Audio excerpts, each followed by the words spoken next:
Okay, so inside of this webinar training, we're going to be going over how to set up your Google vehicle listing ads. Real quick disclaimer, they're not called vehicle listing ads anymore, they're called vehicle ads, but most people know them by vehicle listing ads. So that's what I may call it from time to time, just to give you guys a disclaimer.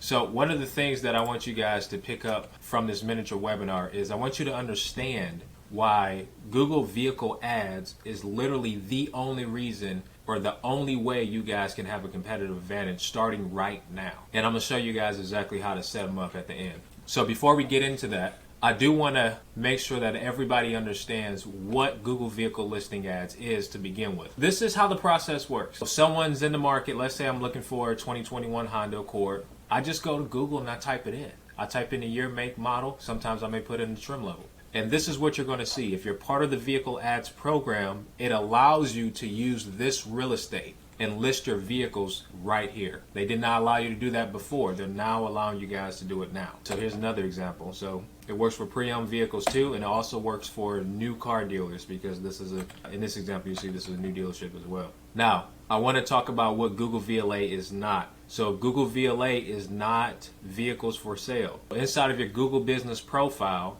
if you just type in, let's just say your dealership is XYZ Motors. Inside of your Google business profile on the right hand side where it shows your reviews and everything, it's going to give you an area to actually add your inventory there. That is not the same as what I just went over. Those are two totally different things. And as a matter of fact, vehicles for sale is a more organic platform. It's not a paid platform like vehicle listing ads. So it's added inside of your Google business profile. Here's the differences so that you guys can understand. Because I know a lot of people were kind of confused when I said there's vehicle listing ads and now there's vehicles for sale ads. What is the difference, right?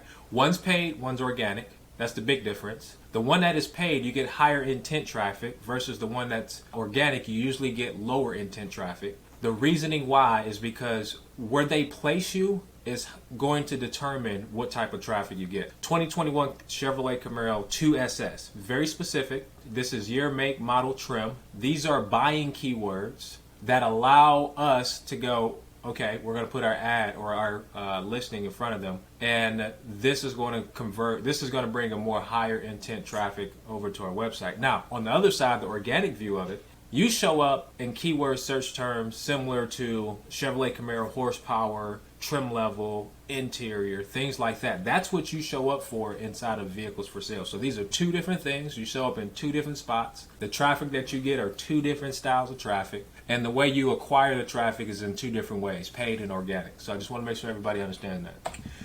How does Google VLA match up with CarGurus or any other third-party listing site? Okay, here are the main differences.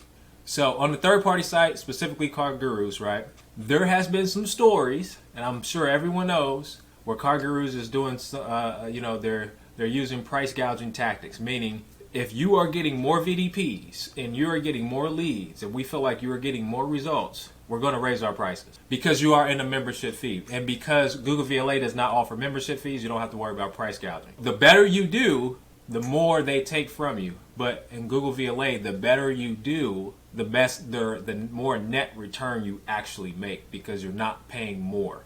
Actually, you're paying less because all of your cost per click, your conversion cost comes down. So you end up actually paying less when you're using Google VLA.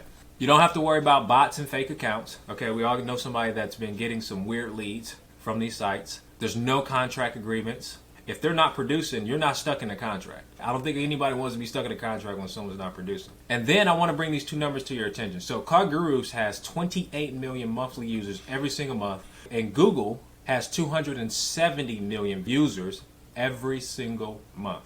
I point that out and I say that to say this. CarGurus uses Google as a source of traffic. Google is the source. The 28 million people that are on CarGurus, I guarantee you they're on Google as well.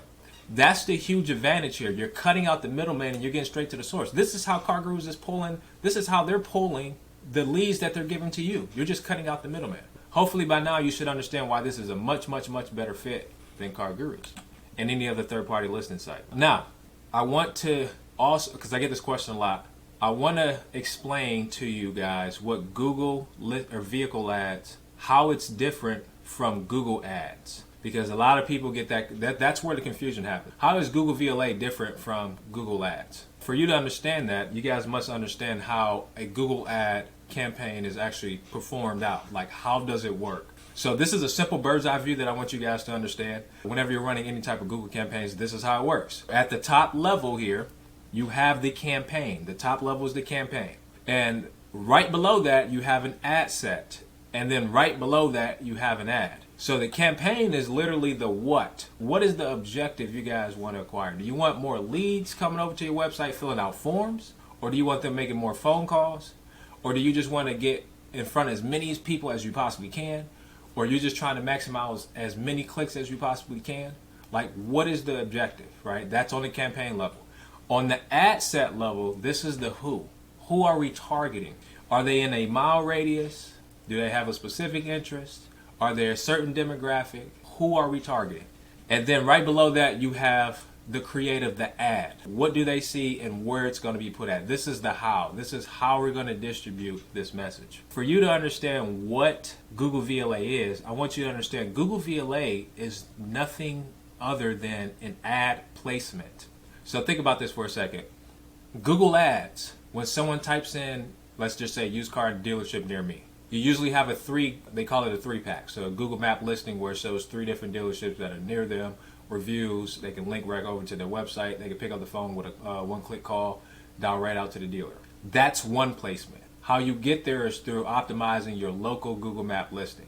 Another placement is what everybody's used to seeing is right above that you usually have ads. That's another placement. But to show up when someone types in a year, make, model with a listing of your vehicle is the vehicle listing, is what vehicle listing ad is. It's just another placement that you get exclusive access to. Not everybody can go just sign up an account and actually get that and show up in that placement. Okay, so that's what Google vehicle listing ads is. It's just another placement that Google allows you guys to utilize. Now, what I want to do is I want to show you the difference between using Google vehicle listing ads and using Google Ads. So using all of the placements outside of Google vehicle listing ads, I want to show you how this affects your numbers money-wise in your pocket. So let's just say all of the leads that you guys are getting in from Google are intent-based leads, right? Because they're looking to solve this problem before they even knew who you were. So this is a good lead source. You have 250 leads. For every 100 people that visit your website, 10% turn into leads. So let's say you have a 10% conversion rate on your website. When you do that number, that equals out to 2,500 clicks every single month you have to have for you to produce that quality 250 leads at your current conversion rate. If you take that 2,500 clicks and you times that by $2, and I'm being very conservative, if you actually do the research, as you can see here, the average cost per click on Google Ads is actually higher than $2. But we're just going to use that as just like a even number. That equals $5,000 out of your pocket to get the same quality 250 leads. Now, the only reason why you're going to pay $5,000 every single month is because the money that you're making from these 250 leads are much more than $5,000, right? That's usually how this works. So it's no brainer, right? It's okay. If I'm making, $80, $90, $100,000 and I can track that back to Google Ads, fine. I'm all good with that. But I want to show you what happens when you use Google vehicle listing ads, the placement that they allow you to use that's restricted from other people. Your cost per click goes down to 40 cents. This is an actual ad account that I'm using right now. These are actual numbers. So we're just going to round it out to 40 cents. That same 250 leads, you can now get 4,000. You just saved $4,000 off of your marketing budget. Why is this crucial? Okay, we're going into uncertain times. We're starting to hear certain banks going under. So certain loans, we're seeing that a lot of deals are really taking a long time to get approved. They're pulling all types of steps. During uncertain times, you don't want to be operating as if everything's all good. The 5,000 is going to be there. Like, you want to optimize everything that you're doing and trim off the fat. This puts another $4,000 in your pocket. Now, if you were smart, what you'll do is just take that $4,000 and reinvest it. And instead of having 250 leads, you get 1,200 leads coming out of that same system. That's for another discussion. But what I want to do is I want to literally filter this out for who this is for and who it's not for. This is literally for any dealer selling any non-commercial auto vehicle. Franchise, independent, buy here, pay here, luxury, exotic, volume dealer, doesn't matter. Who this is not for, if you're not willing to spend $2,000 to $5,000 to invest inside of Google Vehicle Listing Ads. This may not be for you, right? Because it will cost to pay. This is where we found is kind of the sweet spot. Now that you guys understand what it is, we're going to jump straight into what you have to do to actually get set up. So the first thing you want to do is you want to set up a Google Merchant account. Once you set up one of those, you want to get whitelisted inside the program by filling out a registration form for the Vehicle Ads program. Now, if you guys don't have access, it's just a link, and if you guys want access to the link, if you don't have it, feel free to book a call. There should be a button somewhere around here, and on that call, we'll show you guys how to get access to that so you can actually fill out this form, but it has to be filled out. Once you fill that form out, you're going to connect your Google Business profile. Once you have that filled out, you have to go back and then get whitelisted again and allow them to actually review everything that you put together. So you have to submit a review for your Vehicle Ads program. Again, if you don't know how to do that, feel free to reach out to us. We'll show you how to do that. And once you do that, you now have to upload your feed for approval. Now, I want to tell you a story. I actually want to go back to how I stumbled across Vehicle Listing Ads. So I have a client that invests a lot of money, a lot of time and resources into research and development, finding new ways to grow the dealership. They're testing out a lot of things. So Vehicle Ads came on my radar, and at the time it came on my radar, it was in a beta program. You could not get access to it for whatever reason.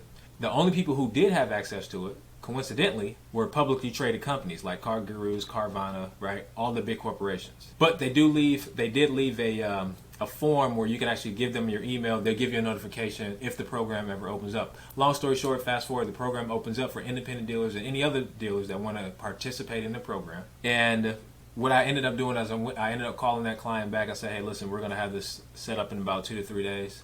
We got the instructions from Google, like on their website. They have like a manual they put together. I figured it would take no more than 2 to 3 days to get this approved. And the feed, a 2 to 3 day project turned into a 2.5, almost 3 month project to get done. And this is the reason why, the feed. You have to develop a formula for your feed to literally just take all of the vehicles that's in your inventory. So take your DMS system that's housing your inventory, and what you have to do is you have to feed it over to Google Merchant Center, which is now your new DMS. So the connection between the two is just a bridge.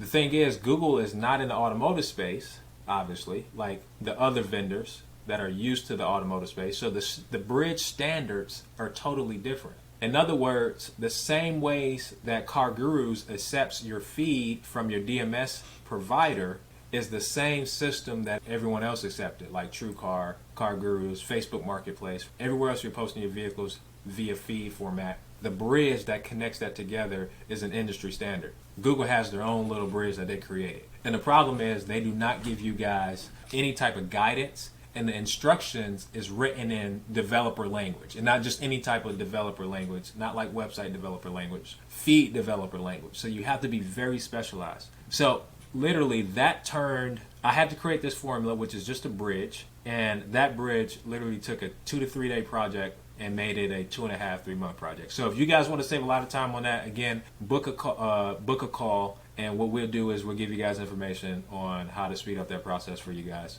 Because once we did get that feed created, we now have access to it. It doesn't take us anything to create it. We just duplicate it, and you guys can save a ton of time. Now, once you got that set up, you want to connect your Google Ads account. So you want to sign in or sign up. Once you get into your account, you want to connect them together to your Google Merchant Center, and then you create your campaign inside of Google Ads. And then you just assign it a budget. So in that illustration before, I showed you the campaign level, asset level, and the ad placement. So you got the what at the top, you got the who in the middle, and then you got the how at the bottom. Good thing about this, you don't have to worry about any of that. Google does it all for you.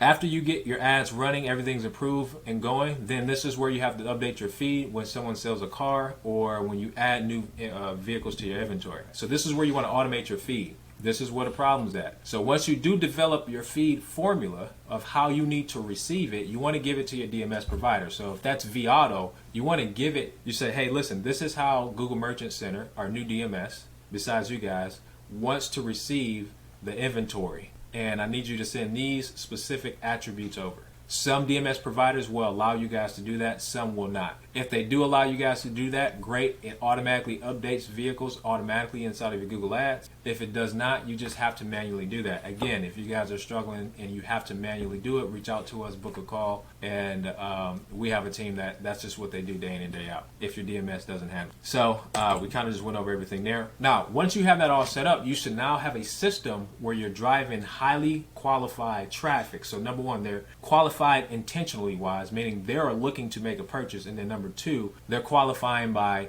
there is something in your inventory that they actually want. So now it's inventory qualified. So now you have all this traffic coming over to your website. You're generating leads. The leads are really good, right? Really highly qualified leads. But there's still people who are clicking over to your website and not doing anything. And what you have to do is you have to have a follow-through system to fill in those cracks so that you can convert more of those traffic, which means you're just going to follow up. No different from someone coming into your car lot and they're looking at some of the vehicles. They demo one of your vehicles. They leave, and I guarantee you the next thing you're going to do is you're going to pick up the phone and you're going to call them the next day. You're going to try to get a hold of them. You're going to send an email. You're going to text. You're going to get in communication with that person because that's money. That's where the business is at, is in the follow-up. You want to do the same thing digitally. So you have to have a system. I'm going to show you guys exactly what you need to do. All you need to do is take all of your tracking pixels. So a tracking pixel is just a piece of code that you can put on your website. So I'll give you an example. If Twitter gives you a tracking pixel, you can get a tracking pixel from Twitter. You take it. You put it on your website. The moment someone goes to your website, Twitter will identify that person and allow you to actually distribute a message, offer